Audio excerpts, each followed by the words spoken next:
Hermanos, qué importante fue el mensaje de ascensión, el mensaje del día de ascensión, en el que pues vimos nosotros y meditamos en la palabra que nos refiere cuando el Señor Jesús ascendió al cielo.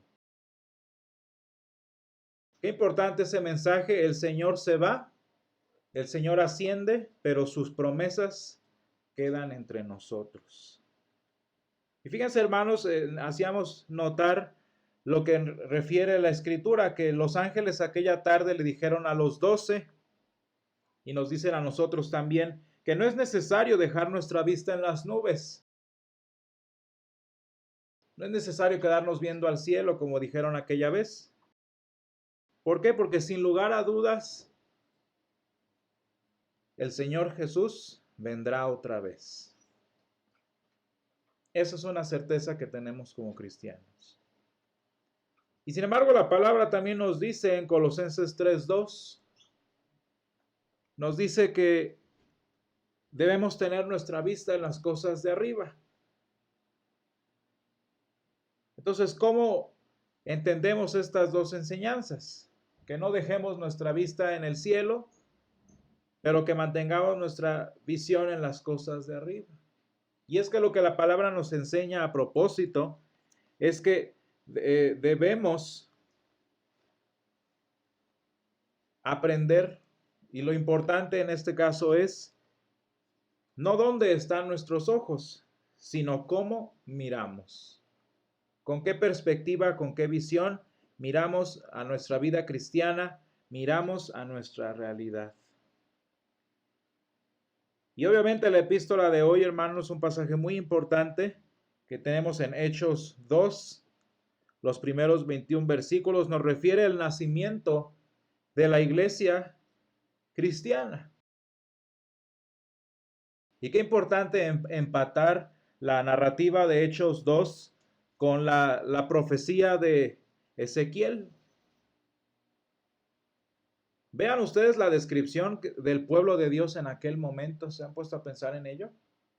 Cuando el Señor Jesús vino a morir entre nosotros, cuando el Señor Jesús vino, como dice San Juan, a lo suyo,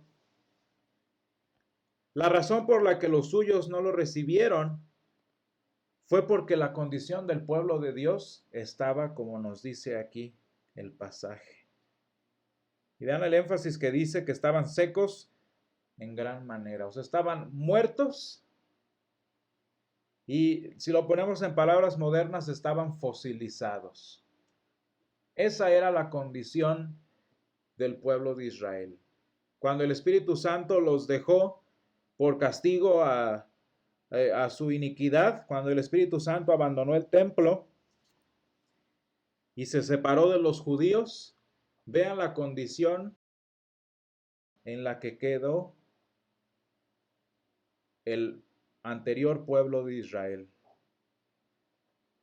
Y sin embargo, hermanos, como vemos ahí al final, la promesa que nos da el Señor a través del profeta en Ezequiel 14, dice, y pondré mi espíritu en vosotros y viviréis y os haré reposar sobre vuestra tierra y sabréis que yo el Señor hablé y lo hice, dice el Señor.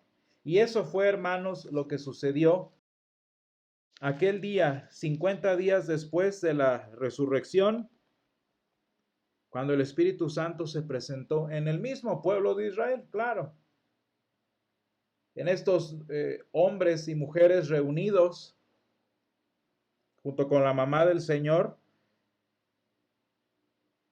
y ese pueblo que estaba muerto, ese pueblo que estaba seco en gran manera, fue traído a vida. Y hoy en día nosotros, al igual que ellos, somos el pueblo de Dios. Y como tal fuimos enviados a ser discípulos a todas las naciones, como dice Mateo 28. Una misión que más que una simple tarea, que más que un simple encargo, fíjense hermanos, es una herencia, es la herencia que Jesús nos dejó a cada uno de nosotros. Su ministerio, su trabajo, ahora es el nuestro. Y dice, como el Padre me envió, ahora yo os envío. Él nos dejó lo único que tenía en este mundo, que es su propio ministerio. Y pero San Juan 16, que es el evangelio de hoy, nos relata que cómo el Señor les está explicando y nos explica a nosotros a través de ellos cómo iba a ser esta situación. Jesús les dice, yo me voy, y dice el versículo 2 del capítulo 16, os expulsarán de las sinagogas y viene la hora aún cuando cualquiera os mate, pensará que rinde servicio a Dios y harán esto porque no conocen al Padre ni a mí. Y nos está platicando todo esto y el Señor Jesús nota que había tristeza entre sus discípulos. Había tristeza porque es el mismo sentimiento que nosotros sentiríamos y habríamos sentido y quizás hoy en día sentimos, porque una herencia se recibe cuando nuestro ser querido ya no está. ¿Se han puesto a pensar en eso?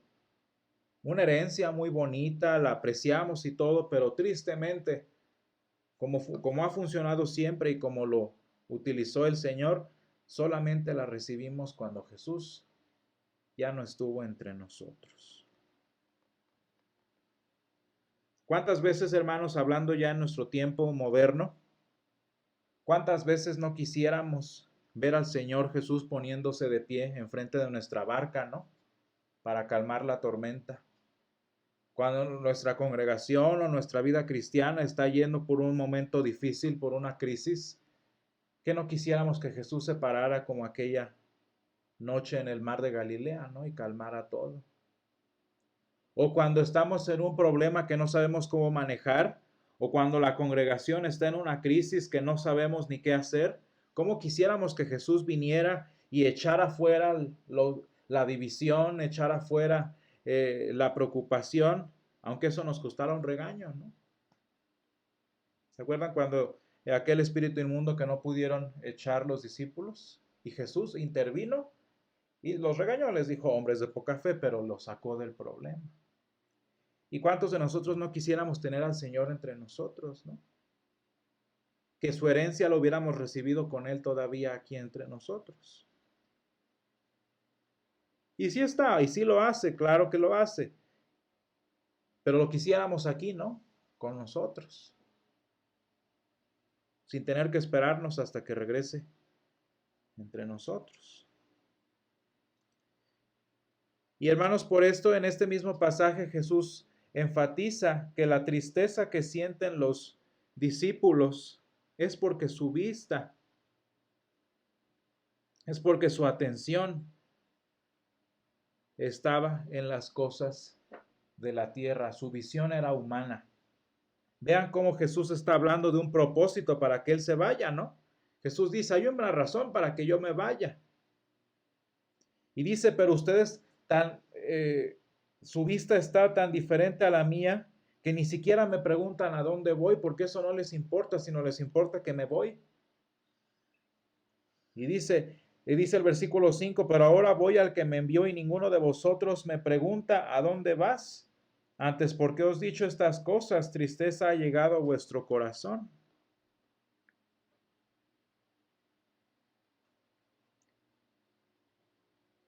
Y hermanos, la razón por la que a veces estamos tristes, la razón por la que a veces vienen estas situaciones o vienen estos pensamientos entre nosotros es porque no estamos viendo la situación, no estamos viendo nuestra vida cristiana con la misma perspectiva que Jesús tiene. Vean cómo Jesús tenía todo bien planeado, tenía todo bien preparado y se los está explicando. Y sin embargo, ellos que miraban diferente a las cosas estaban tristes.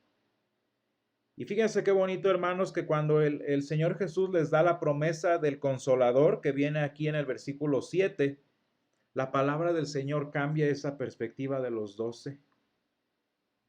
Los sana, los restaura para que vieran todo el bien que iba a venir una vez que Él se fuera. Esa palabra sanó la tristeza, sanó la condición, la distracción, por así decirlo, del corazón de los discípulos.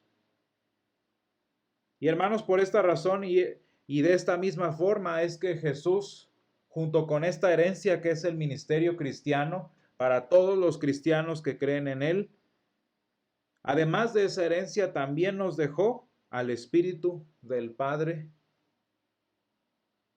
que en un domingo de Pentecostés como hoy, descendió entre su pueblo. Tenemos promesa doble. Un Señor, como dice el credo, que por la obra de su poder, hermanos, va moldeando nuestra vista, va moldeando nuestros ojos que a veces se quedan viendo y admirando donde la polilla y el orín corrompen. Y poco a poco el Espíritu Santo va moldeándonos para llevarnos a ver con los ojos de Jesús, que son los mismos ojos del Espíritu, que son los mismos ojos del Padre. Y vean ustedes en el versículo 13 del Evangelio con qué claridad describe Jesús la obra del Espíritu. ¿Cuál es la obra del Espíritu según el versículo 13? Dice, Él os guiará a toda la verdad. ¿Y saben por qué es importante que nos guíe hacia la verdad? Porque para poder mirar con la perspectiva de nuestro Dios, para poder mirar a la realidad con esa paz y tranquilidad con la que mira el Señor las cosas, primero necesitamos aprender a mirar aquello a lo que el mismo Señor ve.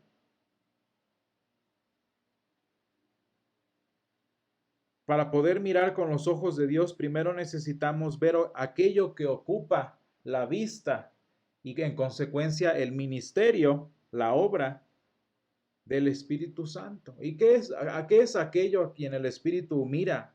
¿A quién mira el Espíritu Santo? Pues en este caso a Jesús. Jesús es el objeto de atención. Jesús es el objeto del ministerio del Espíritu Santo. Y qué importante, el Señor y dador de vida, como confesamos en el credo, este Señor dueño y que nos regala la vida. Dice el Señor Jesús también, y como dice aquí en el 13, no habla de su propia cuenta. ¿Se fijan que el Espíritu Santo nunca anda hablando de sí mismo? Ni de lo que Él da, ni de lo que Él otorga. El Espíritu Santo no habla de su obra, no habla de su ministerio, sino de lo que siempre se ha dicho y se ha anunciado. Dice el profeta Isaías, ¿quién ha creído a nuestro anuncio?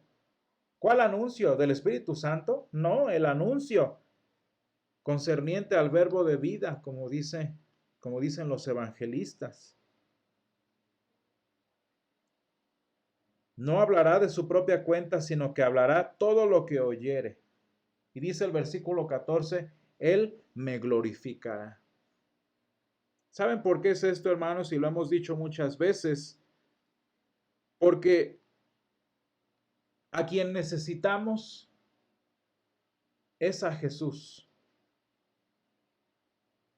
Y por eso Jesús y su obra y su salvación, su muerte y resurrección son el objeto del Espíritu Santo. Porque el Espíritu Santo, como confiesa el credo, es el que nos da la vida que consiguió para nosotros Jesús.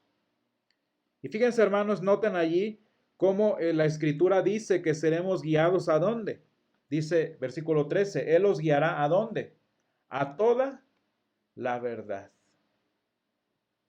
Y quiero que noten ese a toda la verdad, esa preposición a. Porque nuestra entrada a la verdad, que es Jesús mismo, porque nuestra entrada a la verdad, que es el Evangelio que dice tus pecados te son perdonados, ya ha sido otorgada y ya está disponible gracias a la cruz y a la resurrección de Jesús. Ya está allí, ya fue comprada, ya está garantizada y la obra del Espíritu Santo es llevarnos hacia ella. Y eso es lo que hace el Espíritu Santo en el sermón, en los sacramentos, El Espíritu Santo es el que hace que funcione esta maquinaria llamada iglesia. Él es quien mantiene unida a la iglesia, al pueblo de Dios. ¿En torno a qué? Dice el apóstol San Pablo que él ora y nos dice, haya en vosotros este mismo sentir. ¿Cuál mismo sentir? Pues el que concierne a Cristo Jesús. Y el Espíritu Santo obra en nosotros, nos reúne, nos junta, como cada domingo, como cada momento, ¿en torno a quién? En torno a Jesús. Solo cuando nuestra perspectiva, hermanos, se fija en la obra de Jesús, es que entonces podemos ver con los ojos del Señor.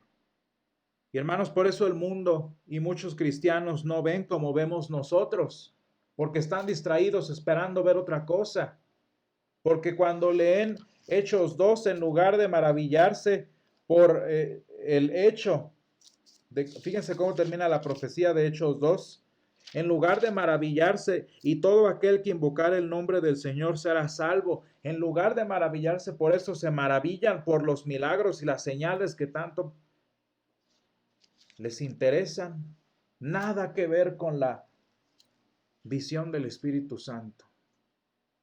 Magia cristiana. Y el mundo está peor, porque ni sabe, ni ve, ni entiende. Yo les pregunto como qué tanta calidad de visión tendrían los huesos de Ezequiel. Pues ni siquiera tenían globos oculares, ¿verdad? Obviamente. No había nada para ver, porque estaban muertos y resecos. Y por eso, hermanos, fíjense lo importante. Solo quienes en nosotros, en quienes obra el Espíritu Santo, podemos ver y convencernos, como dice aquí, de juicio, de pecado, de justicia y de juicio. Solo nosotros. Y sin embargo, para los cristianos, hermanos, esto no es para atormentarnos, sino para nuestro consuelo. Por eso le dice consolador y no atormentador, ¿verdad? Y no el espíritu justiciero, el espíritu consolador. Hermanos, porque solo la iglesia del Pentecostés, como la nuestra, se sabe segura ante el pecado, porque sabe que el Espíritu Santo a través de la palabra se lo va a denunciar.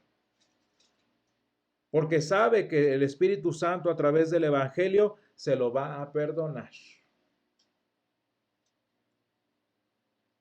Estamos seguros ante el pecado y sabemos que a través de la palabra el Espíritu Santo nos traerá arrepentimiento.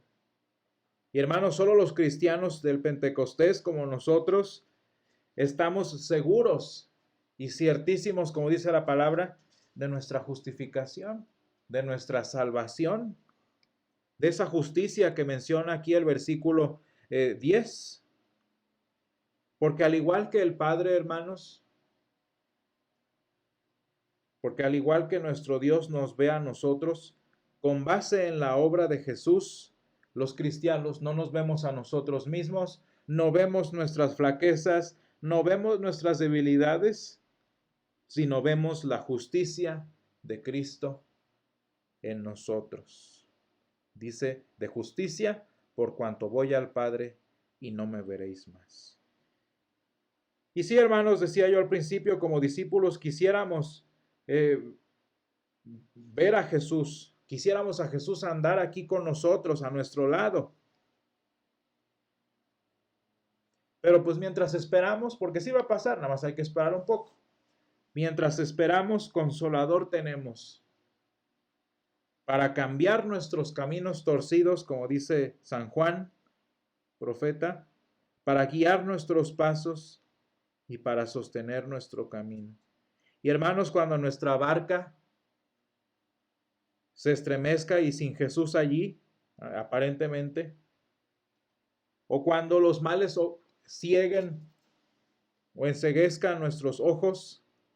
El Espíritu Santo, y esa es la promesa del Señor Jesús para nosotros, el Espíritu Santo levantará nuestra vista. ¿A quién? A Jesús. Y a todo lo que Él tiene reservado para nosotros. Porque nuestra vida está escondida con Cristo en Dios. Vamos a ver.